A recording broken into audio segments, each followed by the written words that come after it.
नमस्ते आप सभी को। आज के इस वीडियो में हम लोग देखेंगे एनसीईआरटी क्लास 6 की। हम लोग देख रहे हैं हिस्ट्री में हमारा आज 4th चैप्टर है। इसके पहले हमने 3rd चैप्टर तक कर लिया है हिस्ट्री में। आज हम 4th चैप्टर करेंगे। ये हम सीटेट के लिए पढ़ रहे हैं या फिर बीपीएससी। सीटेट में अगर हमें पेपर 2 पास करना है तो हमें पूरी एनसीईआरटी पढ़नी पड़ेगी 6th 7th 8th की। अगर हम बुक्स तो कर लेंगे एक एक चैप्टर वाइज, लास्ट में हम सारे क्वेश्चन करेंगे, मतलब मैराथन क्लास करेंगे। तो फिर शुरू करते हैं हम। ये हमारा 4th चैप्टर जो है उसका नाम है क्या बताती हैं हमें किताबें और कब्रें। तो यहाँ से शुरू होता है हमारा लेसन। दुनिया के प्राचीनतम साहित्यिक स्रोतों में एक। शायद तुमने वेदों के बारे में सुना होगा। हमें तो पता है वेद हमारे 4 होते हैं। वेद 4 हैं, ऋग्वेद, सामवेद, यजुर्वेद तथा अथर्ववेद। हमारे जो हैं 4 वेद हैं। सबसे पुराना ऋग्वेद है, सामवेद, फिर यजुर्वेद और फिर अथर्ववेद। ये हमारे 4 वेद हैं। सबसे पुराना वेद ऋग्वेद है, जिनकी रचना लगभग 4500 साल पहले हुई थी। अगर सबसे पुराना मतलब वेद पूछेगा तो सबसे पुराना वेद हमारा ऋग्वेद ही है, जो सबसे फर्स्ट नंबर पे आता है। आप यही समझ लीजिए सबसे पुराना है, और इसकी जो रचना है 35 साल पहले हुई थी। ऋग्वेद में 1000 से ज़्यादा प्रार्थनाएँ हैं, जिन्हें हम सूक्त कहते हैं। मतलब इसमें जो प्रार्थनाएँ हैं 1000 से ज़्यादा, उसे हम सूक्त कहते हैं। पूछता है सूक्त कितने हैं, तो ऋग्वेद में 1000 से ज़्यादा हैं। सूक्त का मतलब है अच्छी तरह से बोला गया। मतलब सूक्त का जो मतलब है, उसका मतलब होता है कि अच्छी तरह से बोला गया है, कोई चीज़ अच्छी तरह से मतलब डिफाइन किया गया हो उस तरह। ये विभिन्न देवी देवताओं की स्तुति में रचे गए हैं। मतलब कि ये जितने भी भगवान हैं मतलब अलग-अलग प्रकार के, उनकी स्तुति में उनके मतलब बारे में रचना की गई है। किस भगवान को कौन-सा मंत्र देना है, मतलब किस तरह पूजा करना है, इस तरह की बात है। इसमें 3 देवता महत्वपूर्ण थे। क्वेश्चन पूछता है ऋग्वेद में सबसे 3 देवता कौन महत्वपूर्ण थे? तो 3 देवता ये महत्वपूर्ण थे। सबसे पहले अग्नि, इंद्र, सोम। इसमें 3 देवता सबसे ज़्यादा महत्वपूर्ण थे, अग्नि, इंद्र और सोम। अग्नि आग के देवता हैं। अग्नि जो थे इनके नाम से स्पष्ट होता है, अग्नि जो है आग के देवता। इंद्र जो है युद्ध के देवता हैं। इंद्र जो है वो युद्ध के देवता हैं। इंद्र हमारे युद्ध के देवता, याद रखिएगा, इंद्र से युद्ध के देवता। और सोम एक पौधा है, मतलब सोम एक पौधा है जिसने एक खास पेय बनाया जाता है। मतलब उस टाइम पे सोम एक जो था एक पौधा था जिससे एक खास पेय बनाया जाता था, मतलब पीने के लिए कोई अच्छा सा ड्रिंक बनाया जाता था। वो सोम जो है एक पौधा है।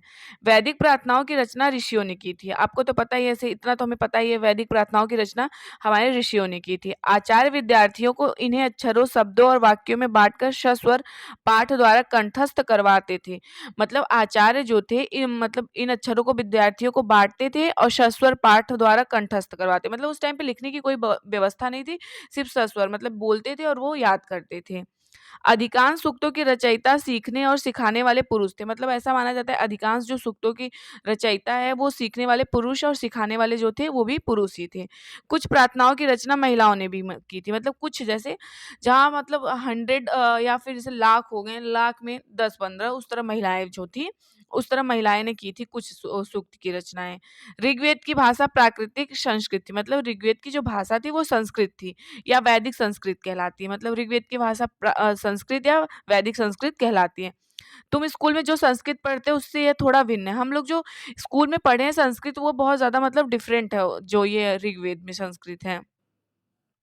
अब हम देखते हैं संस्कृति और अन्य भाषाएं। संस्कृति भाषा भारोपीय मतलब भारत यूरोपीय भाषा परिवार का हिस्सा है। संस्कृत भाषा जो है वो हमारे भारत यूरोपीय भाषा का परिवार है। इसको हम ऐसे शॉर्ट में बोल सकते हैं भारोपीय। भारत की कई भाषाएं हैं। मतलब भारत के वैसे तो आपको पता है भारत की हमारे 22 भाषाएं हैं, 20 मतलब 2 लैंग्वेजेस हैं हमारे भारत में। लेकिन कोई हमारी राष्ट्रभाषा नहीं है। भारत में एक भी राष्ट्रभाषा नहीं है। क्वेश्चन पूछता है कि भारत की राष्ट्रभाषा कौन है, तो इनमें से कोई नहीं टिक लगाना है। भारत की कई भाषाएं असमिया, गुजराती, हिंदी, कश्मीरी, सिंधी, एशियाई भाषा जैसे फारसी तथा यूरोप की बहुत सी भाषाएं जैसे अंग्रेजी, फ्रांसीसी, जर्मन, यूनान, इतालवी, स्पेनिश आदि इसी परिवार से जुड़ी हुई हैं। उन्हें एक भाषा परिवार इसलिए कहा जाता है क्योंकि आरंभ में उनमें कई शब्द एक जैसे थे। उदाहरण के लिए मातृ संस्कृत भाषा का शब्द है और माँ जो है हिंदी, और मदर जो है अंग्रेजी। सब मतलब ये सब देखिए एक तरह से जुड़े हुए हैं सारे लैंग्वेज। मातृ हो गया, हम संस्कृत में मातृ कहते हैं, हिंदी में अपनी मम्मी को हम माँ कहते हैं, और अंग्रेजी में मदर कहते हैं लोग। तो इस तरह से अब यहाँ देखते हैं हम लोग उपमहाद्वीप में दूसरे भाषा परिवारों को भी भाषाएं बोली जाती। मतलब उपमहाद्वीप में मतलब दूसरे भाषा परिवारों की भाषाएं बोली जाती थी। जैसे उदाहरण के लिए पूर्वोत्तर प्रदेशों में, पूर्वोत्तर का जो प्रदेश है, तिब्बत बर्मा परिवार की भाषाएं बोली जाती हैं। पूर्वोत्तर राज्य में जो है वो उसमें वहाँ पे तिब्बत वर्मा परिवार की भाषाएं बोली जाती हैं, जैसे तमिल, तेलुगु, कन्नड़, मलयालम, द्रविड़ भाषा परिवार की भाषाएं हैं। मतलब ये सब भाषा परिवार की भाषाएं हैं। झारखंड और मध्य प्रदेश के कई हिस्सों में बोली जाने वाली भाषाएं आस्ट्रो एशियाटिक परिवार से जुड़ी है। मतलब झारखंड और मध्य प्रदेश में कई जगह जो भाषाएं बोली जाती हैं वो आस्ट्रो एशियाटिक परिवार से जुड़ी हुई हैं। तो ये भाषा के बारे में था। हम जिन किताबों को पढ़ते हैं वो लिखी और छापी गई हैं। हम जो किताबों को पढ़ते हैं जैसे चाहे एनसीईआरटी की बुक हो गई या कि कोई भी बुक हो गई कंपटीशन की या कोई भी, तो वो लिखी गई हैं फिर वो छापी गई हैं। ऋग्वेद का उच्चारण किया जाता था और श्रवण किया जाता था। मैंने आपको पहले ही बताया कि ऋग्वेद जो है हमारा, उसका हम उच्चारण करते थे और श्रवण करते थे, सुनते थे। रचना के कई सदियों बाद इसे पहली बार लिखा गया, मतलब बहुत सालों के बाद इसे लिखा गया है। स्टार्टिंग में इसमें लिखा नहीं जाता था। सबसे पहले उच्चारण करते थे, अब हम लोग सुनते थे, उच्चारण करते थे, फिर धीरे-धीरे कंठस्थ हो जाता था, यानी याद हो जाता था। इसे छापने का काम तो मुश्किल से 200 साल पहले हुआ। ये जो ऋग्वेद छपा हुआ है, इसका काम मुश्किल से मतलब अभी 2 साल पहले ही हुआ है। इतिहासकार ऋग्वेद का अध्ययन कैसे करते हैं, इसको हम लोग देखते हैं। इतिहासकार पुरातत्ववेताओं की तरह अतीत के बारे में जानकारी इकट्ठा करते हैं। इतिहासकार भी वैसे जैसे पुरातत्वविद होते हैं, वो भी मतलब अतीत के बारे में ही जानकारी इकट्ठा करते हैं। लेकिन भौतिक अवशेषों के अलावा वे लिखित स्रोतों का भी उपयोग करते हैं। मतलब वो भौतिक अवशेष का तो करते ही साथ-साथ में लिखित जो स्रोत हैं उनका भी उपयोग करते हैं। चलो देखते हैं कि वो ऋग्वेद का अध्ययन कैसे करते हैं। ये देखते हैं हम लोग ऋग्वेद का अध्ययन वो लोग कैसे करते थे। ऋग्वेद के कुछ सूक्त वार्तालाप के रूप में है। मतलब ऋग्वेद के जो कुछ सूक्त हैं मतलब बात करते कम्युनिकेशन के रूप में हैं एक दूसरे से। विश्वामित्र नामक ऋषि और देवियों के रूप में पूजित दो नदियां व्यास और सतलुज के बीच यह संवाद, यह मतलब एक ऐसी सूक्त का अंश है। मतलब ये जो है हमें वार्तालाप मिलता है, कैसे मिलता है, जो विश्वामित्र ऋषि थे हमारे विश्वामित्र ऋषि, और वहाँ पे जो मतलब दो पूजित नदियाँ व्यास और सतलज थी। इनके बीच संवाद का एक सुक्ति का अंश है, मतलब कि इन्हीं के बीच संवाद होता था, तो इसी का अंश हमें मिला हुआ है। यही वार्तालाप है। ऋग्वेद की एक पांडुलिपि का पन्ना है। ये देखिए पांडुलिपि में लिखा जाता, फर्स्ट चैप्टर में ही हमने बताया है पांडुलिपि क्या मतलब कैसे बनता था। ये रहा। भुर्ज वृक्ष की यहाँ पे देखते हैं। भुर्ज वृक्ष की छाल पर लिखी हुई यह पांडुलिपि कश्मीर में पाई गई थी। लगभग 150 सौ वर्ष पहले ऋग्वेद को सबसे पहली बार छापने के लिए इसका प्रयोग किया गया था। इसी पांडुलिपि को देखकर अंग्रेजी अनुवाद तैयार हुआ। यह पांडुलिपि पुणे महाराष्ट्र के एक पुस्तकालय सुरक्षित मतलब एक लाइब्रेरी है पुणे में, वहां पे रखा गया है। विश्वामित्र और नदियाँ हम लोग देखते हैं। विश्वामित्र कौन थे? शुरू करते हैं। विश्वामित्र और नदियाँ। हे नदियों, अपने बछड़ों को चाटती हुई दो दमकती हुई गायों की तरह फुर्तीली घोड़ों की चाल से पहाड़ों से नीचे आओ। इंद्र द्वारा दी हुई शक्ति से स्फूर्त तुम रथों की गति से सागर की ओर बह रही हो। तुम जल से परिपूर्ण हो और एक दूसरे से मिल जाना चाहती हो। ये विश्वामित्र ने बोला था। अब नदी। जल से परिपूर्ण हम देवताओं के बनाए रास्ते पर चलती हैं। एक एक बार निकलने से हमें रोका नहीं जा सकता। हे ऋषि, तुम हमसे प्रार्थना क्यों कर रहे हो? ऐसा नदी बोलती हैं। जो नदियाँ हैं वो बोलती है। विश्वामित्र, हे बहनों, मुझे गायक की प्रार्थना सुनो। मतलब कि वो बोलते हैं हे बहन, मुझ जैसे गायक की प्रार्थना सुनो। मैं रथों और गाड़ियों सहित बहुत दूर से आया हूँ। कृपया करके अपने जल को हमारे रथों और गाड़ियों की धुरियों के ऊपर ना उठाओ ताकि हम आसानी से उस पार जा सकें। मतलब वो नदी से विनम्र निवेदन करते हैं कि हम उस पार जा सके। अगर आप पानी बार बार उठाएंगी नहीं, अगर बार बार लहरें उठेंगी तो वो पार नहीं कर पाते। नदियाँ, ये हम तुम्हारी प्रार्थना सुनेंगे जिससे तुम सब सुरक्षित पार जा सकोगे। और नदी कहती है कि हम तुम्हारी प्रार्थना सुन रहे हैं और तुम लोग उस तरफ मतलब आराम से चले जाओगे। इतिहासकार यह बताते हैं कि प्रार्थना उस क्षेत्र में रची गई होगी जहाँ नदियाँ बहती हैं। इतिहासकार सोचते हैं कि मतलब ये प्रार्थना जो है उस जगह पे रची गई होगी जहाँ पे नदियाँ बहती थी। वह ये भी सुझाते हैं कि समाज में ऋषि रहते थे, वहाँ घोड़ों और गायों को बहुत महत्व दिया जाता था। वो ये भी मानते हैं कि मतलब समाज में जो ऋषि रहते थे उस टाइम पे घोड़े और गाय जो थी बहुत महत्व दिया जाता था। इसलिए नदियों की तुलना घोड़े और गायों से की गई है। इसलिए जो नदी की तुलना है वो घोड़े और गायों से की गई है। ऋग्वेद की प्रार्थनाओं में अन्य दूसरी नदियों खासकर सरस्वती, सिंधु और इसकी सहायक नदियों का भी जिक्र है। गंगा और यमुना का उल्लेख सिर्फ एक बार हुआ है। ये क्वेश्चन पूछता है गंगा यमुना का उल्लेख कितनी बार हुआ है, तो सिर्फ एक बार हुआ है। और एक क्वेश्चन और पूछता है ऋग्वेद में सबसे पवित्र नदी या फिर वैदिक काल में सबसे पवित्र नदी कौन सी थी, तो सरस्वती थी। सरस्वती जो थी वो सबसे पवित्र नदी थी और गंगा यमुना का उल्लेख सिर्फ एक बार मिला हुआ है और सिंधु और उसकी सहायक नदियों का जो है जिक्र कई बार मिला हुआ है। मवेशी, घोड़े और रथ हम लोग देखते हैं। मवेशी, घोड़े और रथ। ऋग्वेद में मवेशियों, बच्चों को खासकर पुत्रों और घोड़ों की प्राप्ति के लिए अनेक प्रार्थनाएं हैं। मतलब ऋग्वेद में मवेशी मतलब बच्चे खासकर जिनको बेटा नहीं होता था उनके और घोड़े की प्राप्ति के लिए बहुत सारी प्रार्थनाएं, मतलब इस तरह प्रार्थनाएं करिए तो आपको बेटा होगा, फिर या फिर इस तरह का प्रार्थना करिए तो घोड़ा होगा, जैसे अश्वमेध यज्ञ उस टाइम पे था। घोड़ों की लड़ाई में रथ खींचने के काम में लाया जाता था। घोड़ों को जब लड़ाई होती थी तो उसके रथ को खींचने में काम लाया जाता था। इन लड़ाइयों में मवेशी जीत कर लाए जाते थे। जब ये लड़ाई हो जाता था, इनमें सब जो लड़ते थे मवेशी को जीतते थे और ले आते थे। लड़ाइयाँ वैसे ज़मीन के लिए भी लड़ी जाती थी। लड़ाइयाँ उस टाइम पे जो था, वो ज़मीन के भी लिए लड़ा जाता था। जैसे अभी भी होता है, ज़मीन के लिए लड़ाई होती है। जहाँ अच्छे चारागाह हो या जहाँ पर जौ जैसी हल जल्दी तैयार हो जाने वाली फसलों का उपजाया जा सकता हो। मतलब कि ऐसी ज़मीन के लिए लड़ाई होती थी जहाँ पे अच्छा चारागाह हो या फिर जौ जैसी फसलें जल्दी से तैयार हो जाती हों या उपजाऊ ज़मीन हो, इस ज़मीनों के लिए लड़ाई करते थे वो लोग। कुछ लड़ाइयाँ पानी के स्रोतों और लोगों को बंदी बनाने के लिए भी लड़ा जाता है। मतलब कुछ लड़ाई जो थी उस टाइम पे जो स्रोतों और मतलब पानी के स्रोत हो गए जैसे नदी या फिर नाले से जो पानी आते थे उसके लिए लड़ाई होती थी। लोगों को बंदी बनाने के लिए भी कुछ लड़ाइयाँ लड़ी जाती थी। युद्ध में जीते गए धन का कुछ भाग सरदार रख लेते थे और तथा कुछ हिस्सा पुरोहित को दे दिया जाता था। जब ये युद्ध समाप्त होता था, जो जीतता था वो धन का कुछ भाग सरदार रख लेते थे और कुछ हिस्सा पुरोहित को दे देते थे। पुरोहित वही थे जो पंडित वगैरह। शेष धन आम लोगों में बाँट दिया जाता था। शेष धन धन जो था आम जो लोग थे उनमें बाँट दिया जाता था। कुछ धन यज्ञ करने के लिए प्रयुक्त होता था। मतलब कुछ जो धन था यज्ञ करने के लिए भी यूज़ किया जाता था। यज्ञ की आग में आहुति दी जाती थी। यज्ञ की आग में जो थी आहुति जो था वो दिया जाता था। ये आहुतियाँ देवी देवताओं को दी जाती थी। मतलब देवी देवताओं को दिया जाता था। घी, अनाज और कभी-कभी जानवरों को भी आहुति दी जाती थी।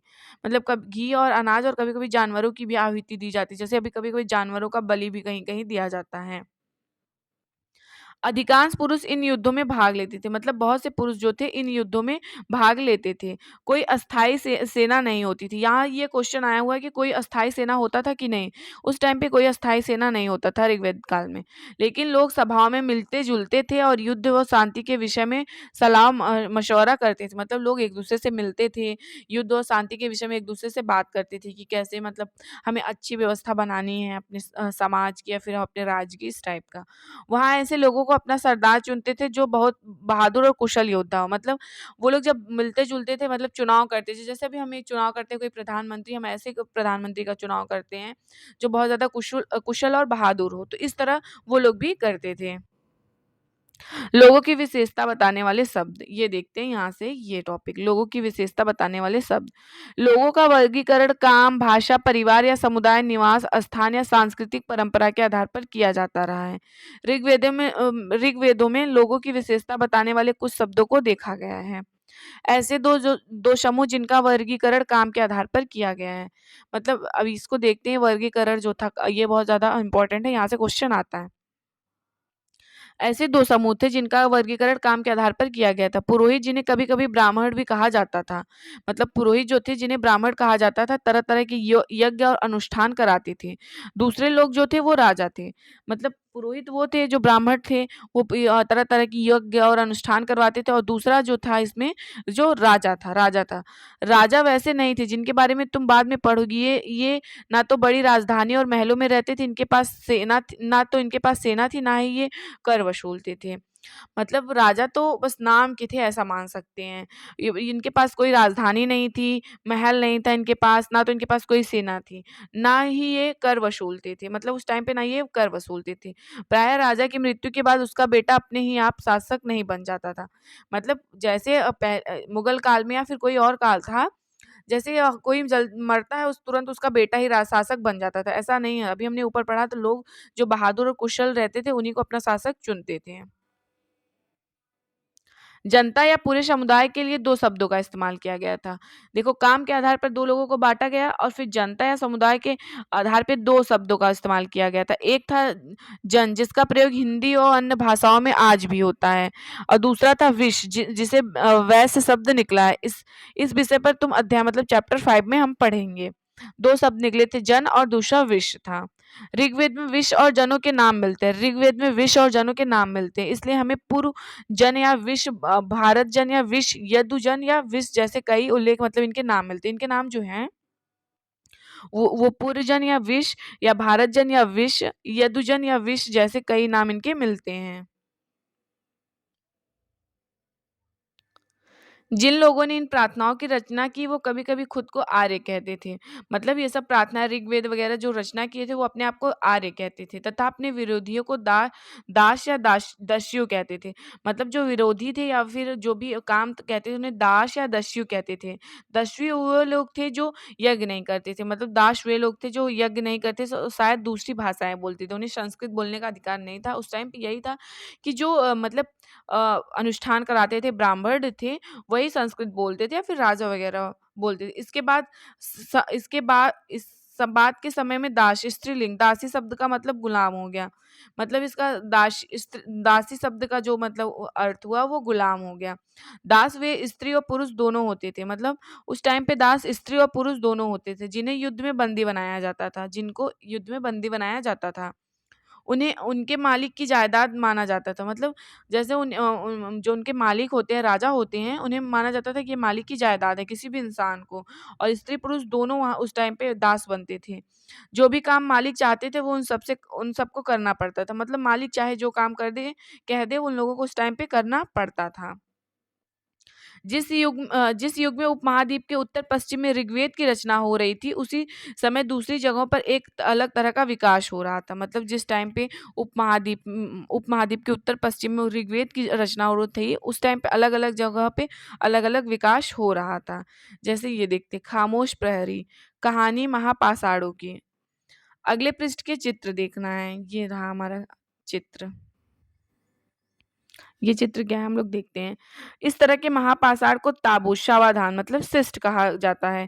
दिखाए गए शिष्ट एक पोर्ट होल बड़ा खुराक है जो शायद पत्थरों से बने हुए कमरे में जाने का रास्ता है। ये रहा, इसको हम पढ़ते हैं।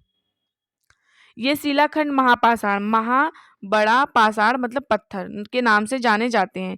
ये पत्थर दफन करने के लिए जगह-जगह पर लोगों द्वारा बड़े करीन से लगाए गए थे। मतलब कोई इंसान मर जाता था तो उसको दफन करने के लिए ये पत्थर लगाए गए थे। महापाषाण की कब्रें बनाने की प्रथा लगभग 3000 साल पहले शुरू हुई। यहाँ से अगर क्वेश्चन पूछे कि महापाषाण कब्रें बनाने की प्रथा कब लागू हुई, तो 3000 साल पहले शुरू हुई। यह प्रथा दक्कन, दक्षिण पूर्वी भारत और कश्मीर में प्रचलित थी। यह प्रथा जो थी दक्कन, दक्षिण भारत, पूर्वी भारत और कश्मीर में प्रचलित थी।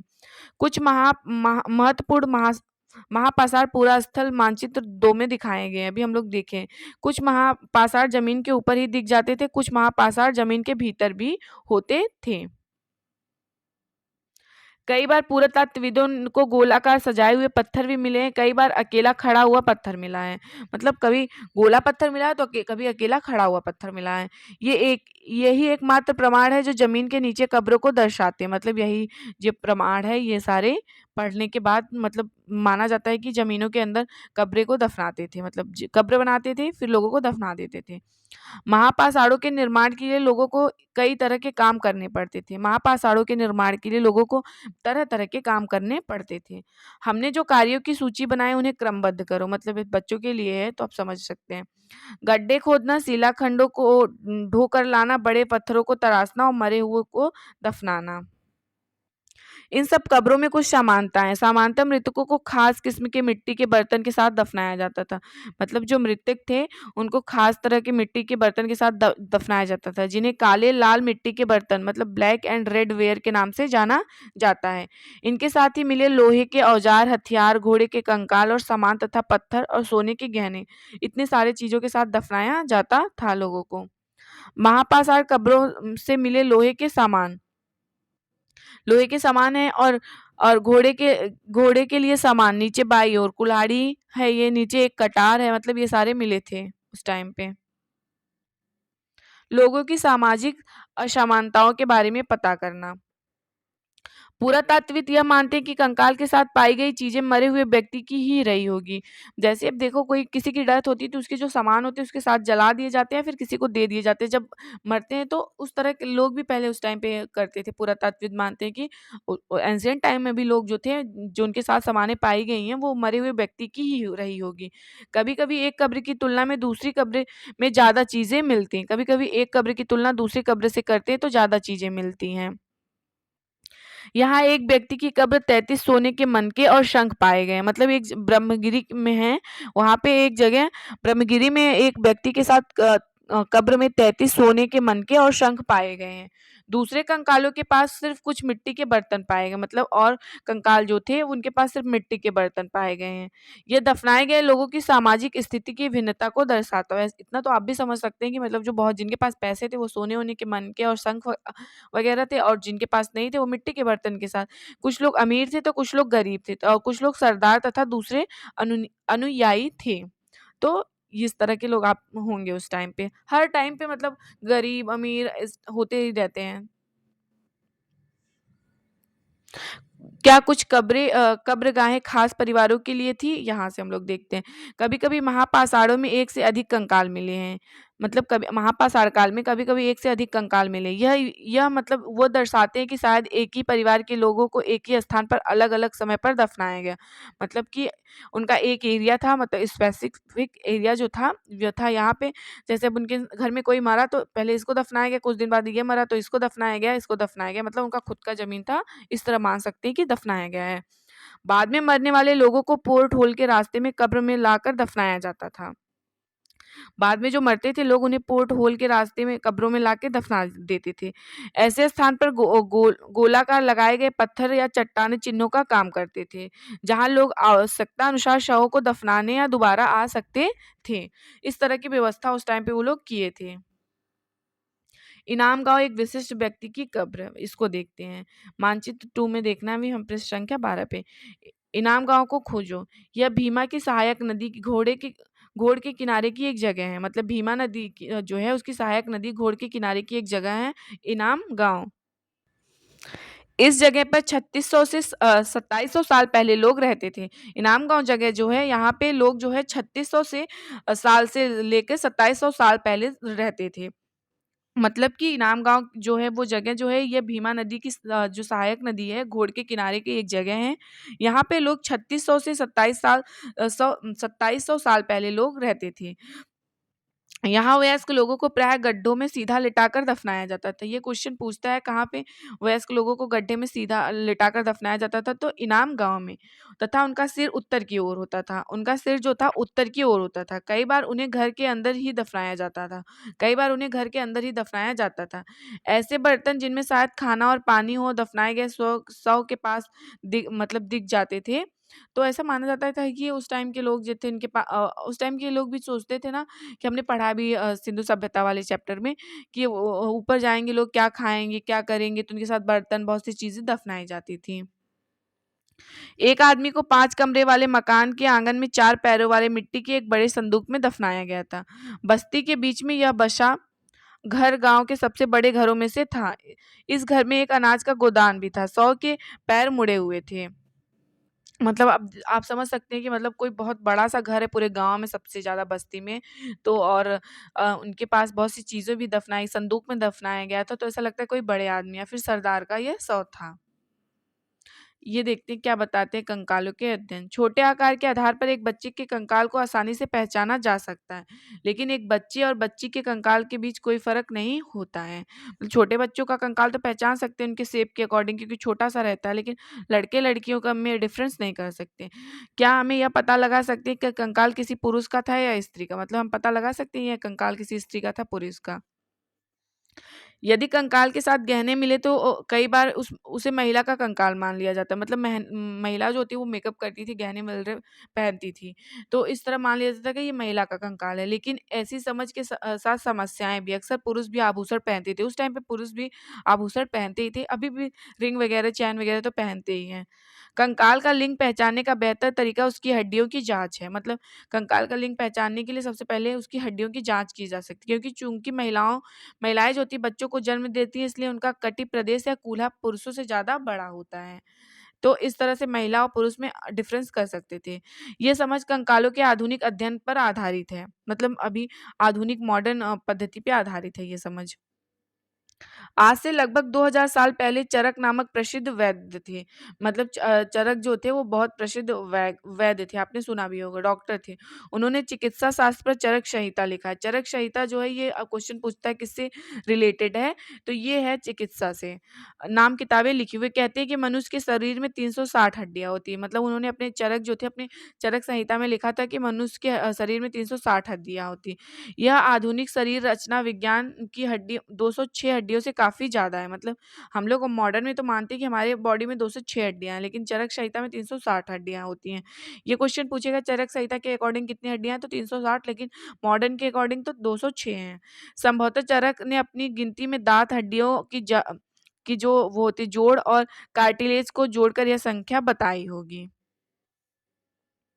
इनाम गाँव के लोगों के काम धंधे। अब हम लोग देखते हैं इनाम गाँव के जो लोग थे उनका काम और धंधा देखते हैं। इनाम गाँव में पुरातात्विदों को गेहूँ, जौ, चावल, दाल, बाजरा, मटर और तिल के बीज मिले। मतलब पुरातात्विदों को वहाँ पे गेहूँ भी मिला है, जौ, चावल, दाल, बाजरा, मटर और तिल के बीज मिले हैं। कई जानवरों की हड्डियाँ भी मिली हैं, कई जानवरों की हड्डियाँ भी मिली हैं। कई हड्डियों पर काटने के निशान से यह अंदाजा होता है कि लोग इन्हें खाते होंगे।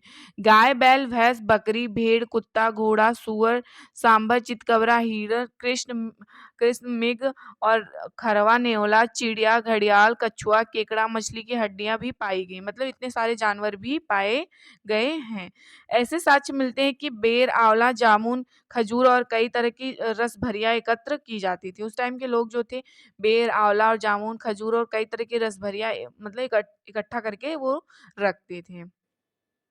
तो ये चैप्टर समाप्त होता है। इसका लास्ट का हम देखते हैं कि इम्पोर्टेंट देता है इससे क्वेश्चन, क्योंकि पूछता है कुछ महत्वपूर्ण तिथियां। वेदों की रचना का प्रारंभ लगभग 3500 साल पहले हुआ था, ये हमने पढ़ा।